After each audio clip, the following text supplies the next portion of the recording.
Hello, and welcomes back everyone, and Wolf here with even more Star Wars The Old Republic, playing as my Jedi Knight, Ciaphas Cain here, and where we last left off we were doing an interlude part of the series, where I showed off the story mode version of a Flashpoint, Directive 7, which was a surprise to be sure, but a welcome one. I didn't realise that Directive 7 actually had a story mode, so I'm very pleased that we managed to go through and were able to show off all the various cinematics, all the dialogue options. It was rather fun. We are here once again doing one more interlude part of the series, because we want to get to know our companions a bit more. We could just have a chat with everyone. That's too easy. I want to do at least a bit of something in the background.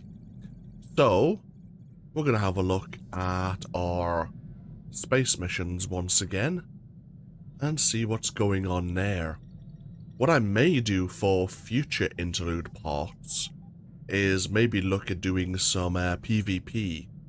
I am grinding, well, grinding's not really the correct word. I'm running a couple of operations in the background with my Imperial agent, Phaedron. I'm trying to actually build up my collection of tech fragments. Thanks to Truther, a fellow player of Star Wars The Old Republic and a viewer of the channel, he's mentioned a way to gain unique legendary implants, like this one here. The Dynamis Force package. I haven't really talked about endgame gearing so far, but you can gain 2 legendary implants. Some of them are unique to your character, some are more general, similar to a tactical item. So this one here, which I actually borrowed from my Sith Inquisitor, just reduces the cooldown of Force Potency by 15 seconds. So rather than it having the typical 1.5 minute cooldown, it's just got over 1 minute 10 seconds at the moment, also thanks to my alacrity bonus.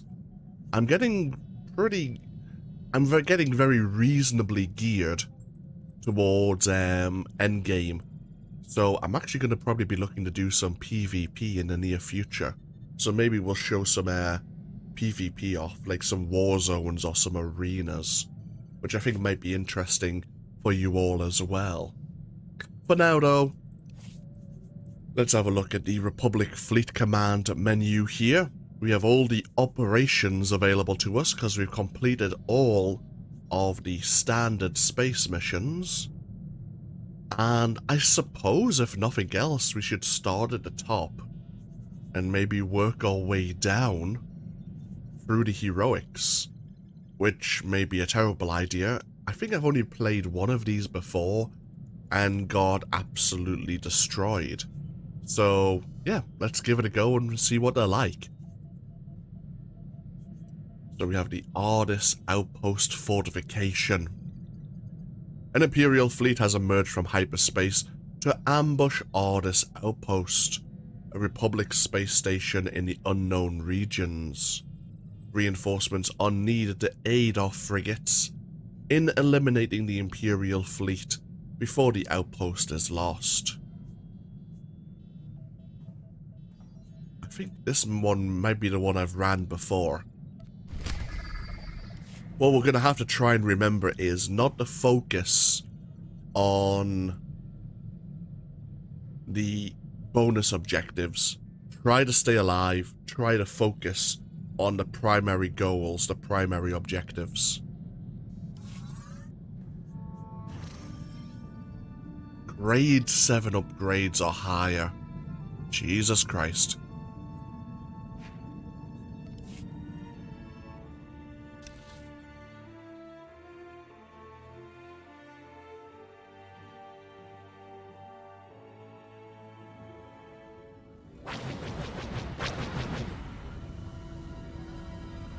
Okay, we're gonna have to just really focus on keeping our shields up. 30 bombers, 1 enemy command ship, 3 Imperial frigates. How the hell do you destroy frigates? The Force is with us.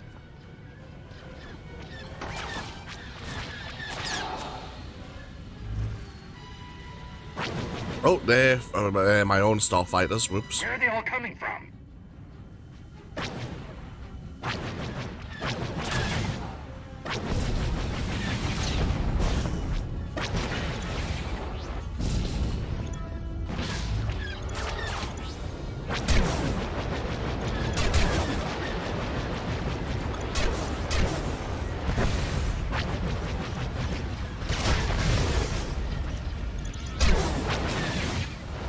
Target down.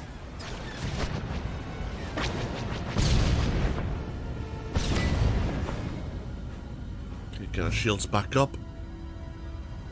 We can't let the bombers reach that station.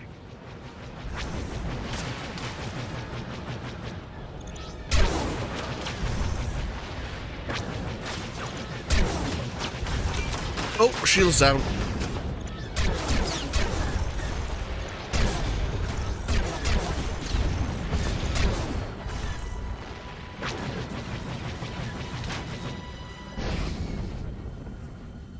Okay, so far, not so good, but we're alive. Oh, that's a Fury. Just forget about the Fury. God damn it. It hurts to say that.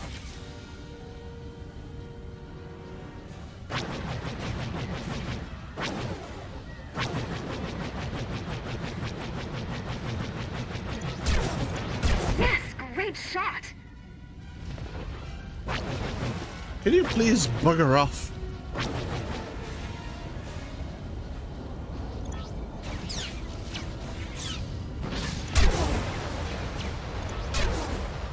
Target the bridge of every ship. Oh, shite.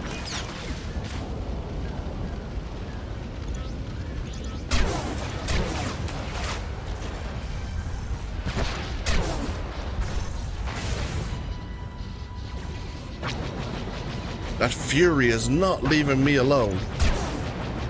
I can finally breathe.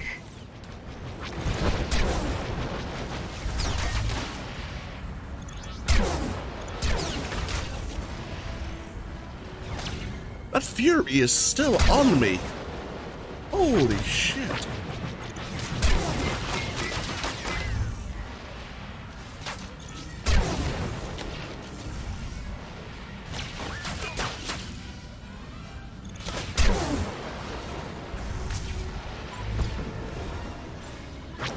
I am gonna fail this.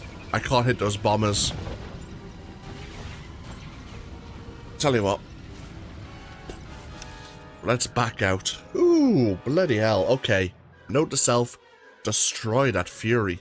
That Fury was hugging my ass. Well, actually no, it was right in front of me, but you know what I mean.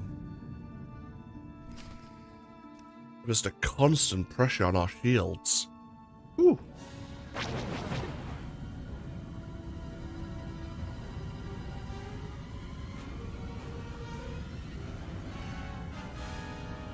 Well, we knew it was going to be difficult. The Force is with us.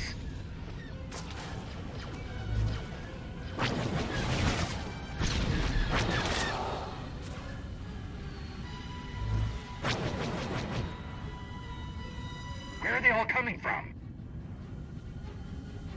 So the capital ship is easy.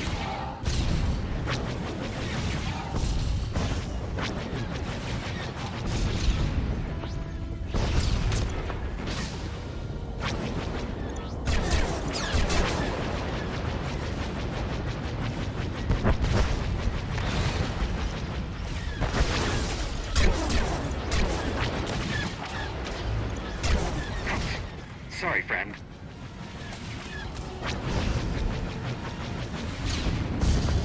Okay, get the shields back up. We can't let the bombers reach that station.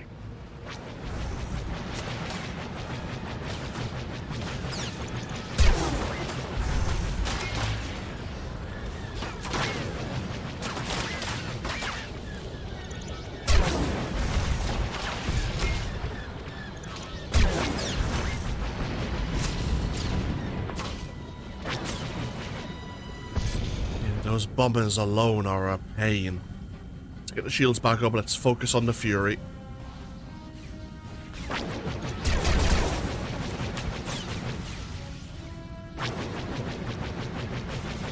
Almost there.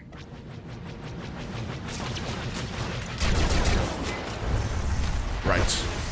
There's 3 of them? Oh, God.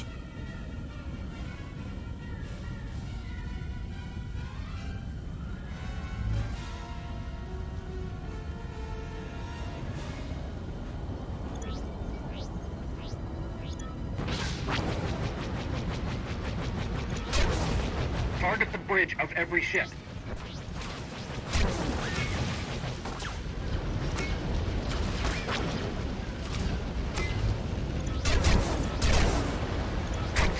Sorry, friend.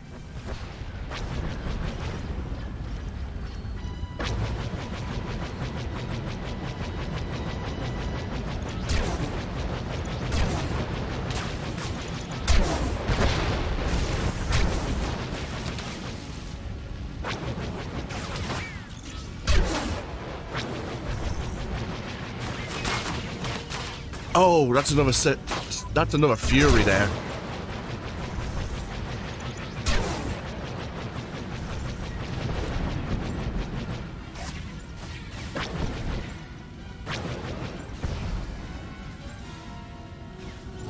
The Force is with us.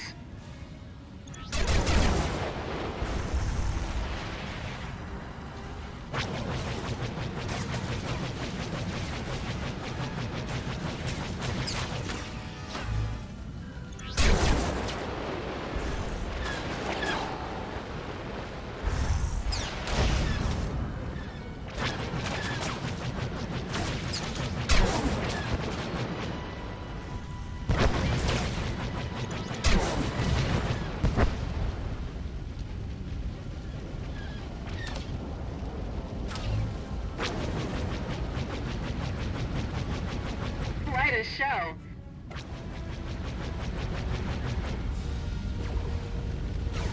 Okay, one frigate's gone.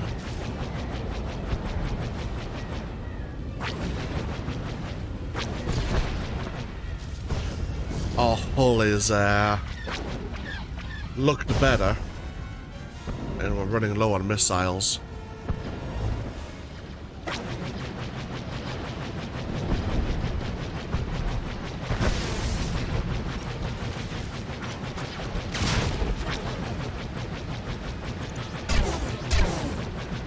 Oh, God almighty. Make way for the Jedi. This is where you would need to have that, the electronic... Yeah, we're not gonna survive this.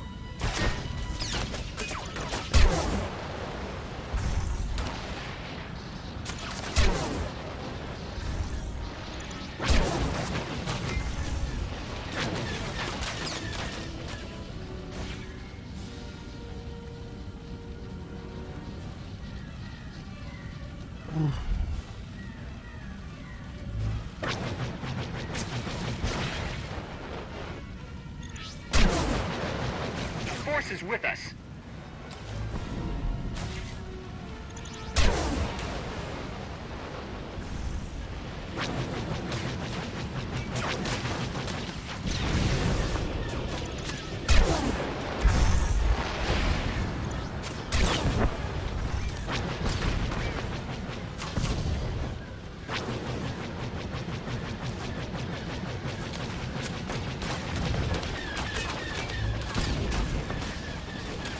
Ow, ow, ow, ow, ow.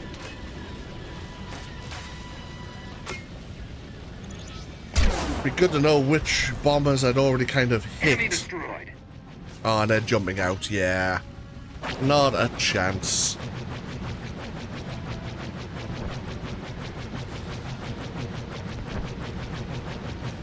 Ooh.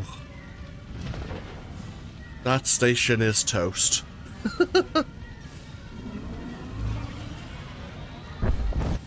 Okay.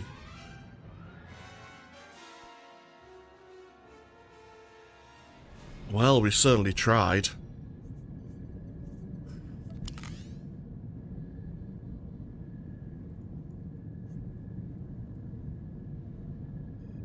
we could increase our ship toughness to 4,000.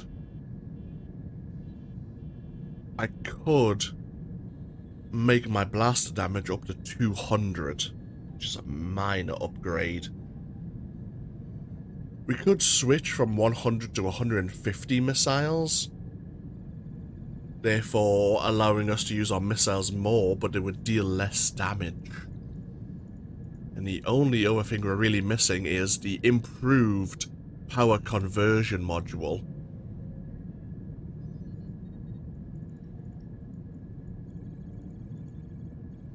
And of course the the EMP generator.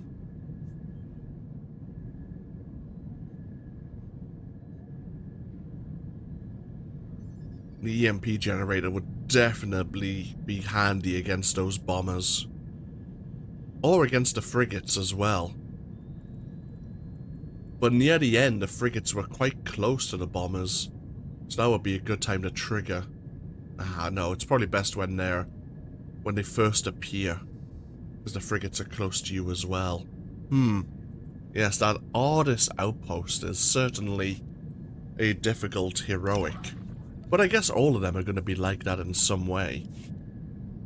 Oh well, we've learned something in our defeat. At least the Defender came out in one piece. Well,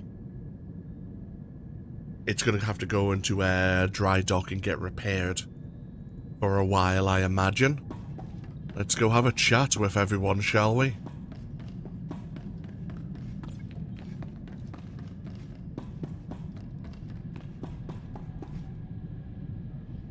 You wanted to see me?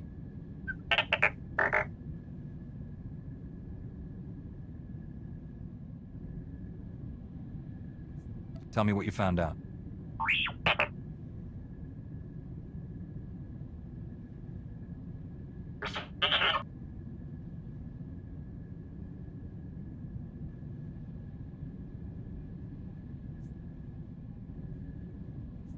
Everyone else involved with this case seems to be out of the picture.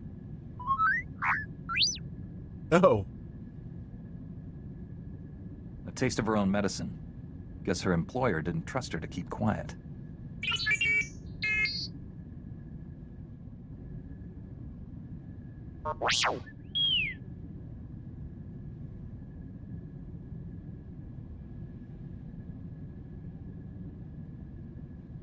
Regrets won't bring Master Zalo back. He's gone. You just have to accept it.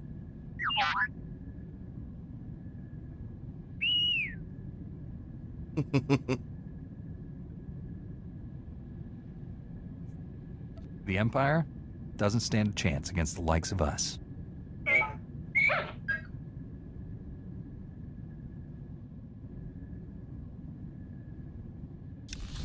Okay.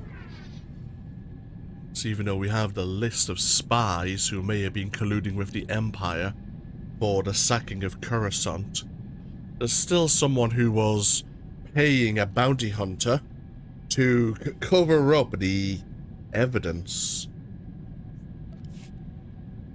So T7's going to be looking into that. We'll leave Kira till last.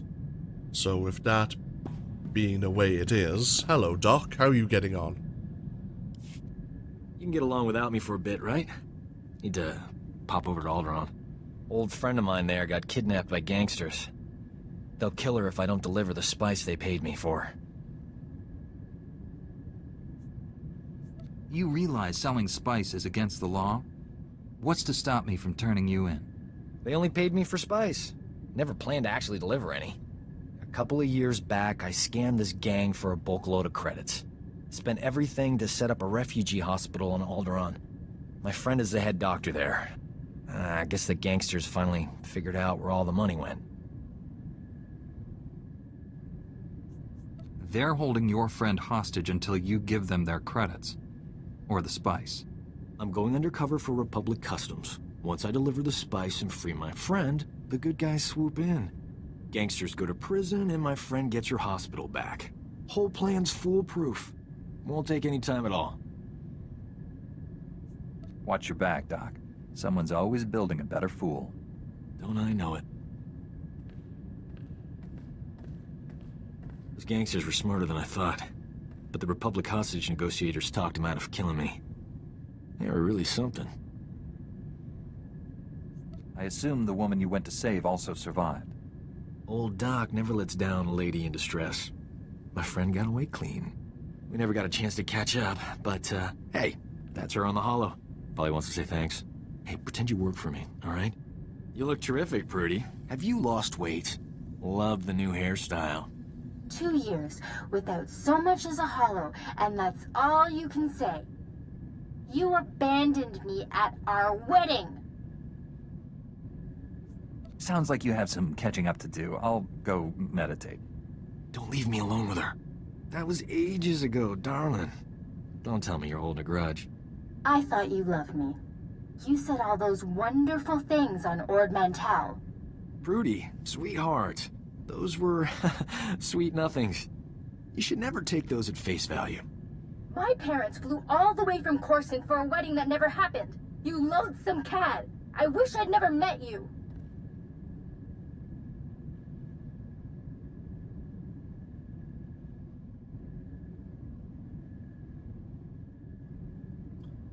I'll be nice.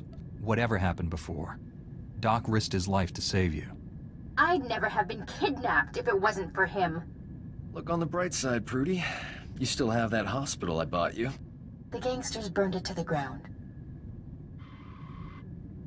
She still loves me. Aha. I'll leave you believing that.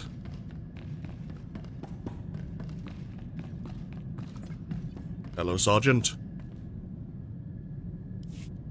Master Jedi, I'm aware that my recent military record might raise some concerns. I want to reassure you that my squad fatality rates have not consistently been this high. I suppose that's good to hear. The first squad I commanded after making Sergeant was sent to free POWs being held at a small Imperial outpost. Intel said the place would be lightly manned. Most of the Imperials wouldn't arrive for another 24 hours. Intel was wrong. The outpost wasn't lightly manned, or the POWs weren't being held there? The Imperials sent their reinforcements a day early. When my squad broke into the outpost, we were outnumbered 10-1.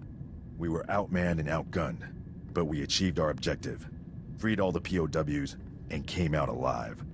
My squad's casualty rate was 97.4%, but we had no fatalities. It's impressive that anyone made it out of there with those odds. They were good soldiers, far better than any of the others I've had under my command. Our mission was accomplished without permanent loss of Republic resources. That squad was effectively trained, and as a result, we achieved victory much more efficiently.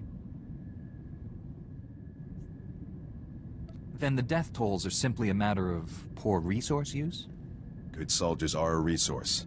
Yes, their loss damages the war effort, but they are meant to be used. Victory for the Republic is worth any cost. Oh dear, he's like, if you ever was to meet like I wouldn't say a true commissioner, but he is very focused on the ends justify the means. He's very dutiful, which is in essence a good thing, but concerning that he's here on my ship. If I wasn't around and he was in charge, he'd probably ram it into the nearest Imperial frigate, just to take them down with him. Master Jedi, our downtime has had a positive impact on my battle readiness. I believe I'm 14.2% more prepared for combat now. What? What does that even mean? It's a statistical analysis of, well, I won't bore you with the details. I've had a lot of time to think. I've forgotten what that was like.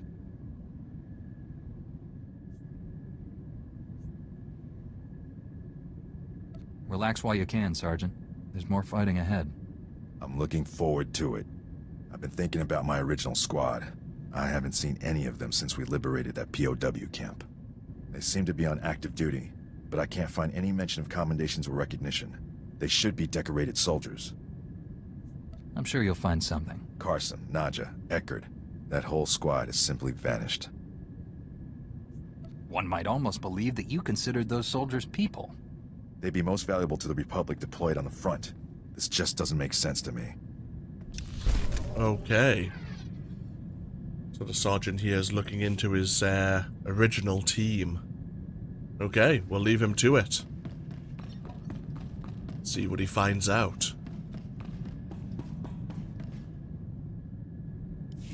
Your people speaking of the Empire sound like a distorted echo. When I was born, we thought the rest of the galaxy to be mystery and legend. We had been alone for 1,000 years. What was it like? I can't even imagine. We were what you made us. In my youth, Jedi were how you threatened errant children. Obey your masters or the Jedi will obliterate you. For thousands of years, we had total control of 100 star systems. Then the Jedi drove us to the farthest fringe of the galaxy. The Emperor had subjugated thousands of species. Every non-Force user was enslaved. They were safe and served to their own capability. This is hardly worth debating. I gain nothing from understanding how your Republic's fools view the galaxy. I am surprised that once your council finishes its brainwashing, any Jedi has a spine left to oppose the Emperor. Perhaps you are young enough to still cultivate the strength of the Sith.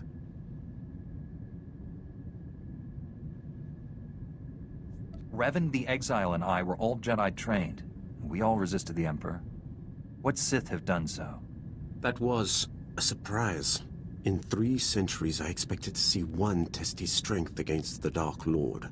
But those strong enough to challenge him are killed young, or co-opted into the Dark Council. Perhaps you are right. Jedi strengths are different, not necessarily lesser. Oh. We have much to teach each other, it seems. I do not know how more to prepare you to face the Emperor. What has your training been? All I know of Jedi ways is from Revan. Surely they have changed in 300 years. Not as much as you'd think. That is the great failing of both our peoples. We do not change. When I step onto Korriban, I'm always surprised to see the same training I saw 3 centuries ago. Only my visions set me apart, made them bring me before the Emperor. In his presence, I first saw who he was and what he planned. You still chose to serve him. I chose to live long enough to find one who could defeat him. I thought Revan and the Jedi Exile were my chance. I met Revan. He says you turned against him. I turned to them as my only hope of defeating the Emperor. I was their eyes and ears in the Sith Academy, their most trusted ally. I liked them. I would have served them, but my vision told me they would fail. I cut down the Exile and brought Revan to the Emperor as a gift. Is that what you're planning to do to me? If you are not the one who will stop the Emperor's madness, then I will await the one who will. The only way to live long enough to find the Jedi who would kill the Emperor, to find you, was to convince him to trust me. He took my offering and gave me a place at his side. He gave me immortality. It was a gift, but not without its price. Yeah, you actually considered Revan and the Exile your friends, and you betrayed them. Huh. Okay. Well, let's go have a chat with Kira, shall we?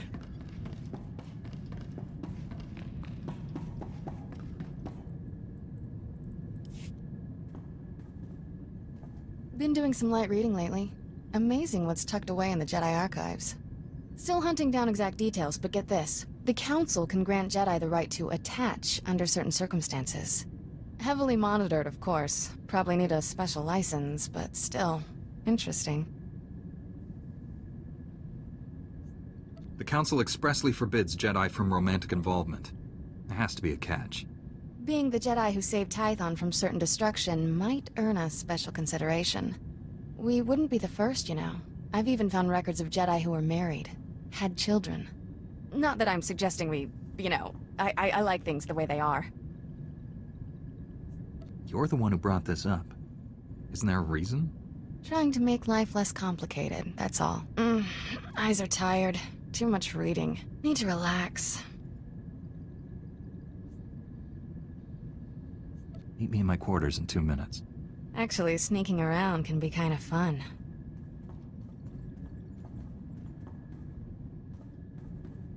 I'm suddenly motivated to find out more about the Council's special permission. Let you know when I do, tough guy.